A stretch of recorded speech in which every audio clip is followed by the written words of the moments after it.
What is up, guys? We're back, and I figured perfect way to start is with our cat cam here. So we were off a week. You know, real life sucks, getting in the way of us being able to record up some games and stuff, and some talking about Modern. And again, I don't know why I'm wearing my headphones, because we're not listening to anything, right? We don't need to worry about it. So we're gonna be talking about a new deck in Modern. It's rare that we get to do that. Oftentimes we've talked about decks that have been around for a while that are like, oh, everybody knows this deck. They just might not know all the details of it. So this one kind of popped up at a Star City Open up in Syracuse. Red-green Vengevine. Get to see some sweet new cards in it. Well, really, like one, but that's cool. But it's like a aggro shell with graveyard power. So we're going to talk a little bit about it. One deck list to show you. Julian was the one that came up with the list. I guess was tweaking some stuff, saw some stuff on about how it could be used in standard, and of course talking about Hollow One.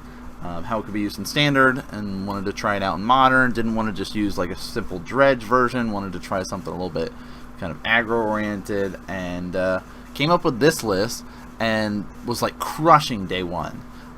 Ended up taking 35th place at the Open. Still very awesome for kind of a new deck running around there, so I figured that would be the one to talk about today. So we're going to be going over that, go over the details, talk a little bit about what to expect with the deck, how it kind of plays out, some synergies, ways to kind of beat it, that sort of thing there. So let's talk a little bit about the list itself. So bam, as you can see, I'm going to hide behind this for a little bit. As you can see, here's our kind of rundown of lists, and I'll be talking about different cards and stuff for you guys to be able to enjoy and go over details. So it is a creature-based list, so we're going to talk more about the creatures. There's essentially 3 big dudes in this list, and let's talk about those. So, bam, bam, bam, bam. Vengevine, Hollowed One, and Hooting Mandrills. So, our Vengevine is our creature that we're going to throw to the graveyard. We want him to come back by cheating him into play. Normally costs 4, alright, but we're going to try to cheat him into play. And he's got a 4/3 with haste. Whenever you cast a spell, if it's the second creature spell you cast this turn, you can return them from your graveyard to the battlefield. So don't have to worry about paying that 4 mana. So here's our 2 cheat cost creatures, if you will. Hollowed One, Hooting Mandrills. Vengevine also has that cheat cost where you can just cast it from your graveyard in a way.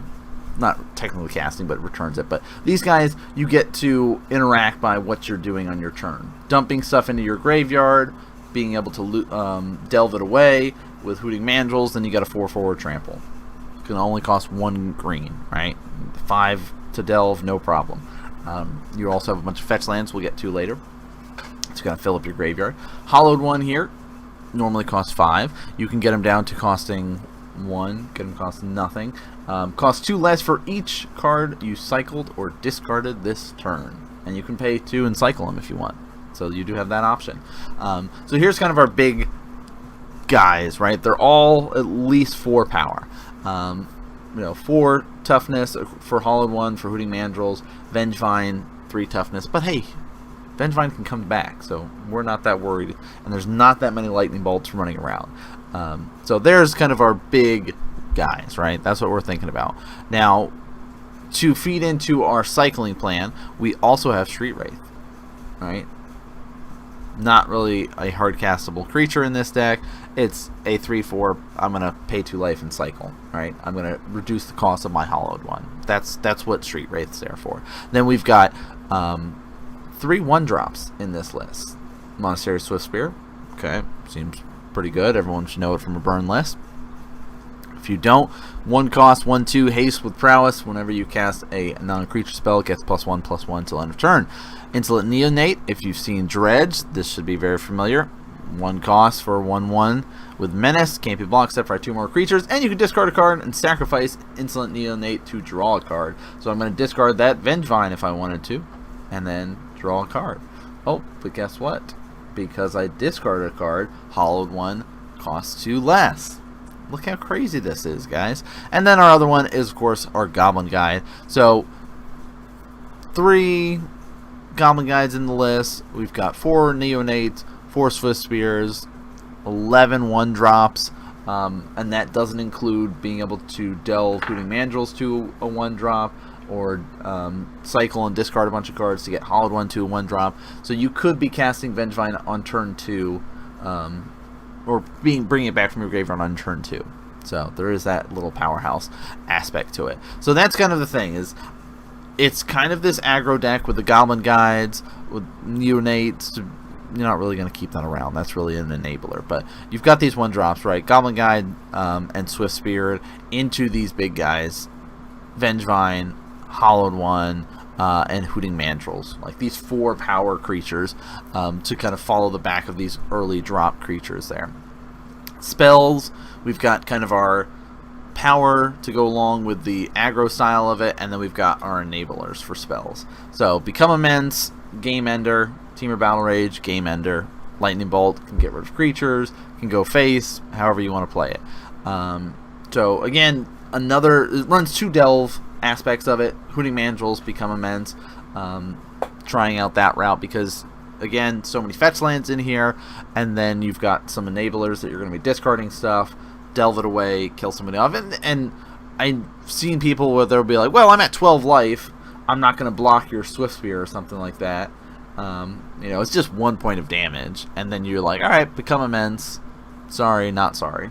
Like, you know, that sort of fun aspect to it. So Become Immense is pretty powerful, especially with Temur Battle Rage. Double Strike's great. You know, here's a 4/4 now with Double Strike. Like, by itself seems awesome, but you know, can gain Trample if it's got 4 or more power. So enablers that we've got: Cathartic Reunion. Again, this is like these 2 cards, Faithless Looting, Cathartic Reunion, should be easy enough to remember if you guys had played Dredge or seen Dredge. So additional cost to cast this, you have to discard 2 cards and you draw 3. Well, guess what? Hollow One is now 4 cheaper whenever I play Cathartic Reunion. Seems great, and I can throw my Vengevine in there, ready to be casting that. So Cathartic Reunion's great. This is another enable that we've got that discards 2 after you draw 2. So draw 2, discard 2, Hollowed One costs 1 again, and you can flash that back later on. So you see a lot of these enablers here: Cathartic Reunion, Faithless Looting. You've got your 1-drops, Insolent Neonate, Swift Spear, and our Goblin Guide. Now, depending on how this works, there's going to be plenty of times where you just, you know, play a land turn 1 and pass, and turn 3. You've got your enable stuff, cast your Hollowed Ones pretty cheap, get your Vengevines back. It's like Cathartic Reunion is going to really help you out for the Hollowed One Vengevine style of things here. You could also use your Neonate aspects to it. So if you're going to be playing this deck, don't think about it as I need to just rush down my creatures as early as possible kind of thing, because you might want to just keep those 2 1-drops in your hand and play them both on turn 2 to be able to use that Vengevine stuff. Like turn 1, Faithless Looting, discard them. Turn 2, I'm going to be ready to drop down all that stuff. You know, there's some fun aspects. So let's talk lands then. 4 snow covered. You don't have to have the snow covered. It's 4 mountains, right? 2 Copperline Gorge, red and green, cool. Our fast land, makes sense. And then 3 Stomping Grounds. Okay. That's not a lot of lands, right?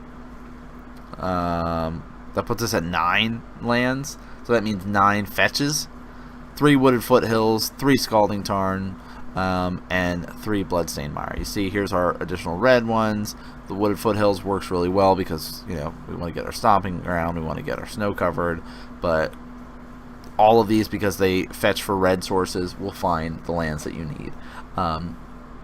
It is light on lands, 18 lands. You can be able to keep those like 2 land hands. You can even get by with a 1 land hand if you have the right sort of draws to go into it, right? Faithless Looting, you've got Neonates in there, you've got a lot of 1-drop, Swift Spear, Goblin Guide, and you know, you can be able to delve away a lot of stuff.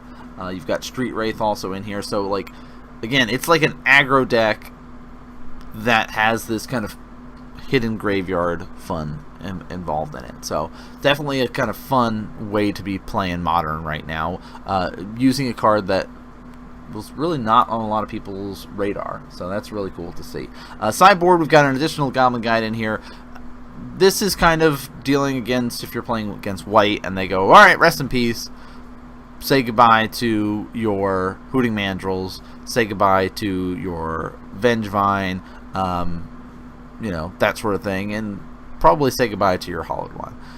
With 18 lands, it's going to be rare that you're going to be casting any of these 3 big creatures if Rest in Peace comes up. So having that Goblin Guide come in there basically allows you to kind of switch gears a little bit and kind of be ready to go for that more in-your-face strategy.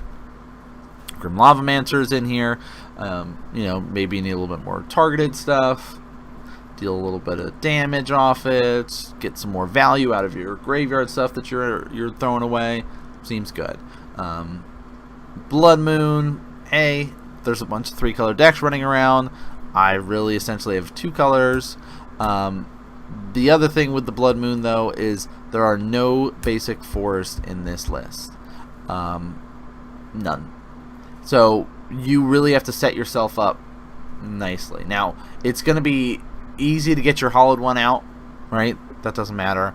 It'll be easy to be Swift Spear, Insolent Neonate, Goblin Guide, but Hooting Mandrills, not going to be able to be cast. Vengevine, you can be able to sneak out, but that essentially, if you're going that route, you're going to have to side out your Hooting Mandrills, just for those people sitting at home and kind of wondering about that. Also, Become Immense is another one to kind of shave away if you try to go that more control-y route. Leyline of the Void, hey, you're playing against another graveyard-based strategy, but you still need yours, right? So Leyline of the Void is perfect. One of those opening hand ones, since it's Leyline, and if a card will be put into an opponent's graveyard from anywhere, exile it instead. So just get out of here. Don't need to worry about it. So we've got some targeted removal towards artifacts. Boom. Ancient Grudge, 2 in there. 2 Destructive Revelry. Also does double duty against enchantments and deals some damage, so pretty nice. I need some life gain. I'm worried about some burn. Gain 5 life. Or, guess what? I have a creature with 4 or more power. Hey, look at those 3 creatures over there. Vengevine, Hollowed One, Hooting Mandrills. Guess what? Ferocious is turned on, so I gain 10 life now. So that's awesome. And a little bit more control-y. Domri Raid's in here. You know, I like it. It's rare we see him running around in Modern, so this is always fun. One of our 3 loyalty, 3-cost Planeswalkers. So, hey, 3-cost Planeswalkers, they seem to be thriving in Modern, so seems good. But +1, look at the top card of your library. If it's a creature card, you can reveal it, put it into your hand. -2, target creature fights target creature. You know, simple, easy. -7, get an emblem with creatures you control, double strike, trample, hexproof, and haste. Yes. Seems great if you ever get up to that emblem there. And then a little bit more removal. Hey, let's get some roast in there.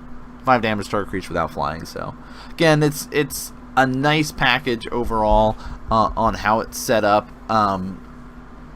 Maybe you can get by with a basic forest in there, but with it being 18 lands, the having the 1-drop reds is really important here. Like Swift Spear, Neonate, Goblin Guide, Faithless Looting, you want to be casting those early on. So if you're stuck with like, well, here's my basic forest in a 1-lander, but if this was a mountain, I would have been able to kept this hand. So that's why I think going for this route without any basic forest is fine. Just be aware if you sideboard into those Blood Moons going forward kind of thing. But it's got this explosive power to get people, you know, Become Immense, Temur Battle Rage. It's sweet. Really, like you would expect, because you're running Graveyard, be careful against white-based strategies, Rest in Peace, Path to Exile, things like that. But on the upside that this deck has is a lot of people are running Fatal Push, and our big creatures that we care about are not going to get hurt by this. So you can go, alright, Vengevine, sweet, your Fatal Push is now useless. Unless you're going to be, you know, fetching something away. Cool, I lose Vengevine. Oh no, I'll just cast 2 creatures and bring it back. Hollowed One costs 5, so there's no way they're going to get a Revolt trigger to kill that off. Hooting Mandrills cost 6. No way that they're going to get a Revolt trigger to kill that off. So those are nice little aspects to it. You know, 4 power is still pretty good. When you think about like the Tron Eldrazi list or stuff like that, their stuff is those 4/4s, 5/5s, and so this kind of can go toe to toe a little bit with those sort of decks and go over top of a lot of the other decks that are in the format. But again, you can go that sort of graveyard strategy. Rest in Peace in this sort of exiles away cards from graveyards is a great way to deal with that, because it shuts down the 3 biggest threats in this deck. Now, it is still that aggro stuff of, hey, here's some low-to-the-ground creatures, Swift Spear, Goblin Guide, you know, that sort of stuff. I've got Become Immense, I've got Bolts, I've got Temur Battle Rage. You still have to be careful, because it can still come at you pretty quickly. So, you know, going forward, if you're going to play against this deck, fight it in the graveyard. That's kind of your best bet to kind of go about things there. So, but it's definitely a really cool strategy and not something that you would see as often, and I love that people are choosing to brew with new cards and test them out in Modern. So you know, hope you guys like the list. It's a little bit different, a little bit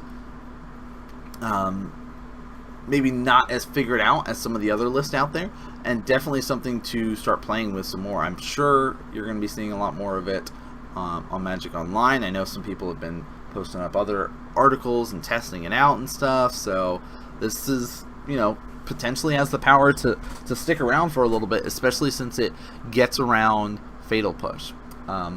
But that's going to be it for this video here for Modern Meta Breakdown. I want to do kind of a little bit quicker, shorter one, just one deck to talk about this week, but it is a really fun and interesting deck. Also wanted to take the time to let people know that Modern Magic Mondays will be coming back soon. We're going to be kicking it back off in September. In the meantime, you know, I've been posting up Diablo videos. StarCraft Remastered just came out, so we're going to be going through that. I'll start streaming up the campaign for everybody that is interested in watching that side of things. But thanks again for all your support. Let me know what other decks you guys would like to see that we've been doing for a couple months now. We've been going through almost every list in Modern. There's still lots out there, guys. Don't worry, I will be highlighting at least the deck that you're playing at some point or another if I haven't already. But any other feedback that you guys like to have, let me know. I've kind of moved it away so you guys can really focus in on the deck and not be distracted of all my crazy hand movements that I always do at the, you know, when I'm talking.